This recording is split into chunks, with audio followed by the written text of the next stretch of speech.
Gaskan lagi bosku. Chapter 10-11. CEO tampan ternyata suamiku.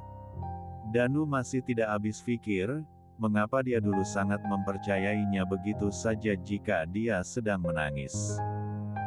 Apalagi dulu dia paling tidak bisa melihatnya meneteskan air matanya. Tapi sekarang dia sangat benci akan semua itu.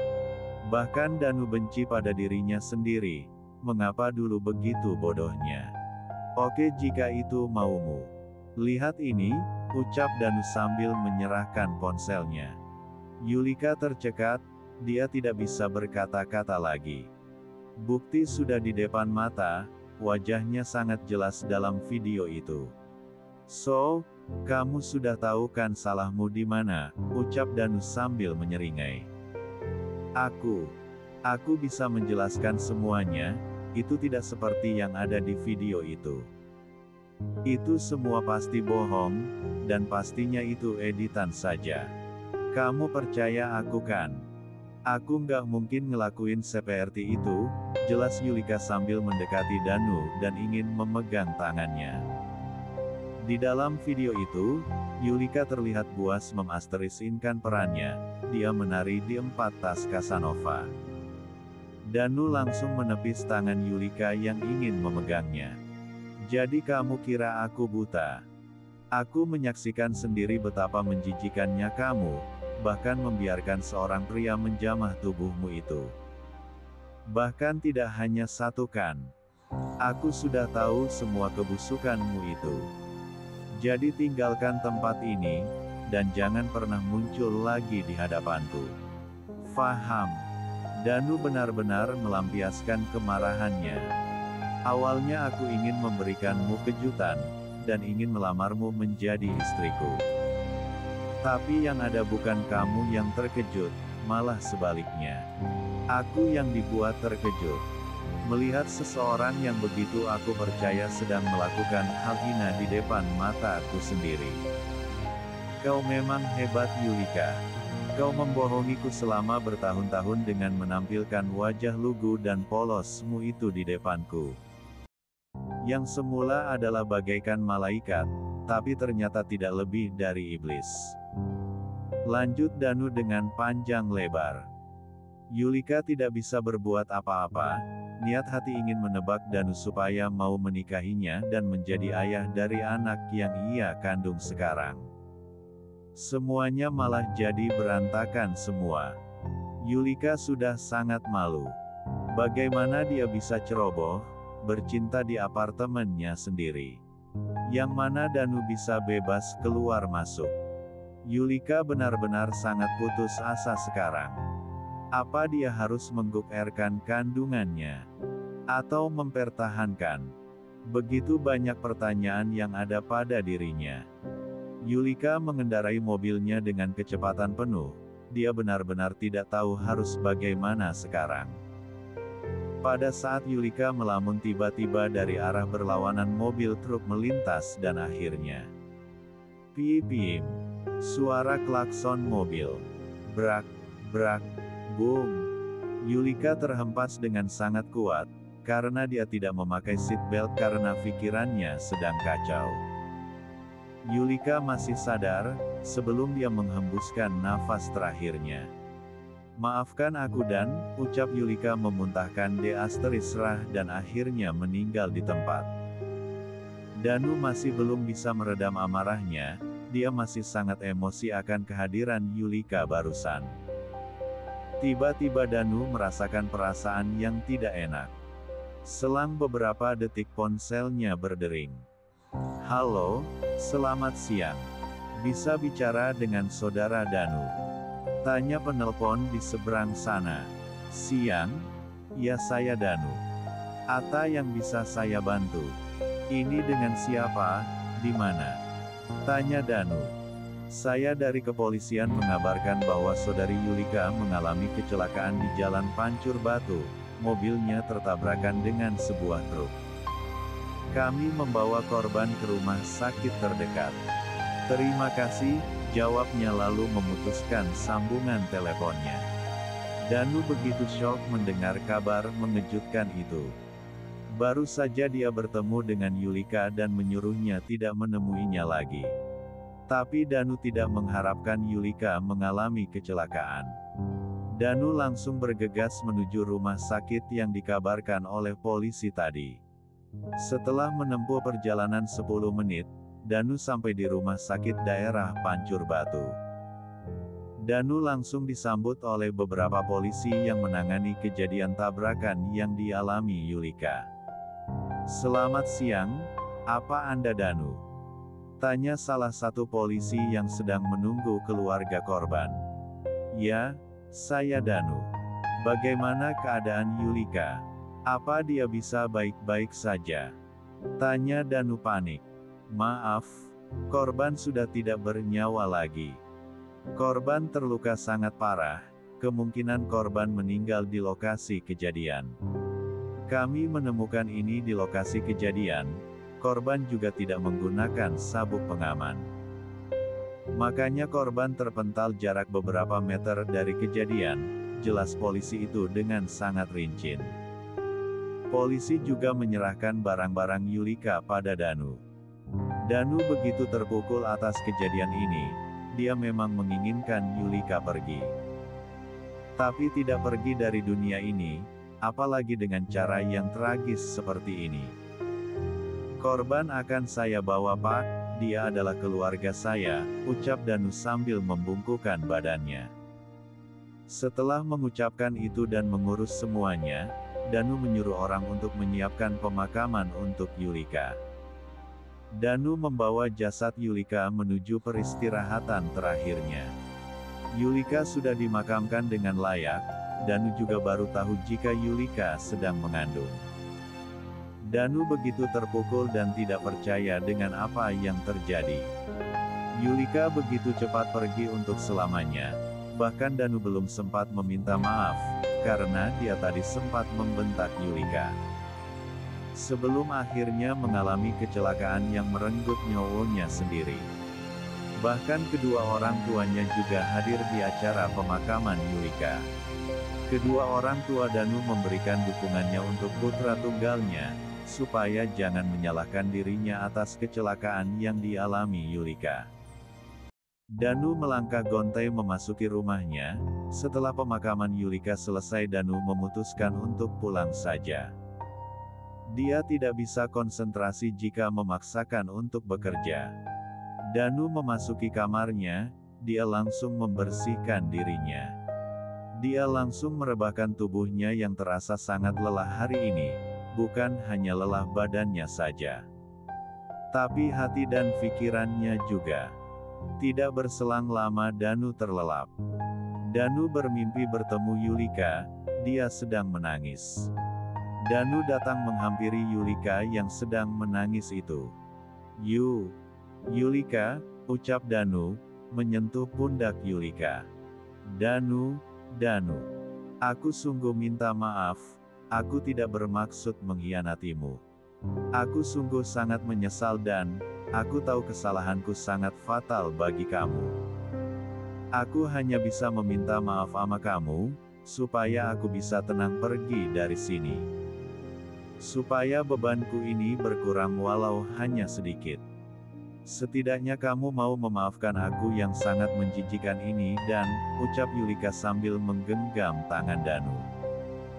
Danu tidak bicara sedikit pun, Danu langsung memtigaluk tubuh Yulika dengan sangat erat. Aku tahu, kamu adalah pria yang baik. Aku yang tidak bisa bersyukur bisa mendapatkan kamu, tapi aku bahagia bisa mengenal dan dekat sama kamu. Kamu harus bisa melupakan aku, kamu harus bahagia. Jangan biarkan kesedihan terus-menerus ada di hati kamu. Kamu harus bahagia, ucap Yulika masih memtigaluk Danu dengan erat. Terima kasih, kamu sudah merubah gadis kampung ini bisa merasakan menjadi seperti sekarang. Bisa menikmati menjadi orang kaya, tidak takut akan esok hari. Bisa menemukan makan atau tidak, terima kasih banyak Danu, terima kasih. Aku baru tahu jika kamu adalah Danu Wijaya Kusuma, lanjutannya lagi sambil mengurai pelukan Danu padanya. Danu hanya bisa tersenyum. Danu mengsatu kening Yulika untuk yang terakhir kalinya. Yulika juga tersenyum, dia langsung pergi menjauh dari Danu. Danu memandangi punggung Yulika yang berjalan semakin menjauh dari pandangannya. Chapter 11. 1 bulan kemudian. Semenjak kejadian Yulika meninggal, Danu benar-benar berubah 180 derajat. Dia menjadi pribadi yang dingin dan tidak tersentuh. Rencananya juga hari ini Danu akan pergi ke cabang WJ Corp yang sedang dalam masalah. Rio juga sudah menerima pekerjaannya. Rio yang bertugas sebagai asisten pribadi Danu, ditinggal supaya bisa menghandle WJ Corp pusat. Danu sengaja tidak bilang jika dia adalah putra dari pemilik pabrik tersebut. Jadi Danu hanya sebagai karyawan biasa yang dipindah tugaskan dari pusat. Jadi Danu bisa tahu, mana yang benar-benar bekerja dan mana yang hanya menjadi parasit yang akan merugikan pabrik. Hai, kamu karyawan pindahan dari pusat ya? Tanya seorang karyawan pria yang bertugas di gudang. Lia, jawab Danu singkat jelas dan padat. Saya juga baru bekerja di sini, semoga kita bisa saling membantu ya, ucapnya lagi, yang dijawab anggukan saja oleh Danu. Terima kasih, perkenalkan nama saya Dimas, ujarnya sambil mengulurkan tangannya pada Danu. Danu, jawab Danu, lalu beranjak keluar dari dalam gudang. Dia sudah menemukan beberapa kejanggalan yang ada. Danu akan terus menggali apapun yang bisa menjadikannya bukti, supaya bisa membongkar kejahatan seseorang oknum yang tidak bertanggung jawab. Dia aneh sekali, bicara saja seperlunya. Tapi, baik sih, semoga saja dia mau berteman denganku. Aku sama sekali tidak punya teman bicara di sini, gumam Dimas masih ada di dalam gudang, membereskan barang-barang yang baru saja masuk dan keluar. Bagaimana kabar kamu di sana nak? Tanya Mama Renata di ujung sana. Ya, Mama Rena selalu menghubunginya setiap hari. Dia selalu ingin tahu keadaan putra semata wayangnya. Aku baik-baik saja Ma, jawab Danu. Dia jarang sekali ceria seperti biasanya. Bahkan tidak pernah sekarang. Sayang, kamu kenapa berubah banget sih? Apa karena kepergian Yulika? Dia sudah tenang, jadi jangan kamu pikirkan lagi. Mama kangen dengan Danu yang dulu, Danu yang ceria, Danu yang selalu bikin Mama dan Papa selalu tertawa akan sikap kamu. Mama sangat merindukannya nak, ucap Mama Rena sambil meneteskan air matanya. Dia sangat sedih melihat sikap putranya yang dingin tidak tersentuh. Aku lebih nyaman seperti ini Ma, jadi semua orang akan segan padaku. Mereka tidak akan berani mempermainkanku nantinya, jadi Mama tidak perlu khawatir, jawab Danu. Jika Danu sedang bicara dengan kedua orang tuanya dia akan bicara panjang, tapi jika pada orang lain jangan harap. Bagaimana Mama tidak mengkhawatirkan kamu? Kamu jauh dari Mama, walaupun kamu sudah besar dan dewasa. Bagi seorang ibu kamu tetap putra kecil Mama. Mama tidak mungkin membiarkan putra Mama kenapa-kenapa nak. Mama dan Papa hanya mempunyai kamu seorang, ucap Mama Rena sambil terisak. Maafkan Danu Ma, Danu gak bermaksud menyakiti perasaan Mama. Danu hanya ingin mendapatkan seseorang yang tulus pada Danu, tidak hanya karena fisik atau harta Danu saja Ma. Danu mau wanita yang seperti Mama, penyayang dan lemah lembut. Itu saja Ma yang aku inginkan. Jadi itu semua bukan karena Yulika atau kematiannya, jelas Danu panjang kali lebar pada sang Mama. Ya, Mama tidak akan memaksa kamu menjadi yang Mama inginkan. Tapi setidaknya jangan terlalu dingin pada semua orang, Mama takut bukannya orang segan ke kamu. Yang ada malah takut. Ingat pesan Mama yang itu, jelas Mama Rena. Danu hanya mendesih mendengar penuturan mamanya. Dia memang merasa lebih baik dari sebelum Danu menjadi sosok dingin. Dia merasa sangat sesuai dengan dirinya yang baru. Dibandingkan dengan sosok yang sebelumnya. Selesai bekerja, Danu menuju kontrakannya yang tidak jauh dari pabrik. Kebetulan ada beberapa barang yang dia bawa, kebetulan juga lumayan ribet dia bawa. Brak, suara sesuatu yang bertabrakan. Ternyata Soraya tidak sengaja menabrak seseorang yang sedang berjalan membawa barang di depannya.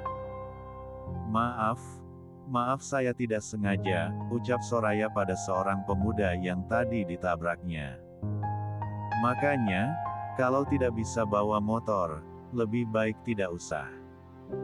Lihat, barang-barang saya jadi rusak kan, jawab Danu sang pemuda. Saya kan, sudah minta maaf. Sini biar saya bantu, ucap Soraya, menawarkan membantu memunguti barang-barang yang berceceran. Tidak usah, saya bisa sendiri, jawab Danu. Sambil mengumpulkan barangnya yang sebagian sudah tidak berbentuk lagi. Sekali lagi saya minta maaf, saya benar-benar tidak sengaja, ucap Soraya lagi. Danu tidak menjawab lagi ucapan Soraya. Danu melangkahkan kakinya menuju kontrakannya yang sebentar lagi sampai. Dasar cowok kaku, kanebo kering. Sudah minta maaf juga tidak ditanggepin. Ih, nyebelin, gerutu Soraya sambil menghentakkan kakinya. Soraya segera mengemudikan motornya menuju sebuah kosan yang sama tidak jauh dari situ. Sora, kamu dari mana? Aku Kerin dari tadi tahu, tanya sahabat Soraya. Aku dari depan, jawab Soraya, sambil berjalan agak pincang. Loh, kamu kenapa?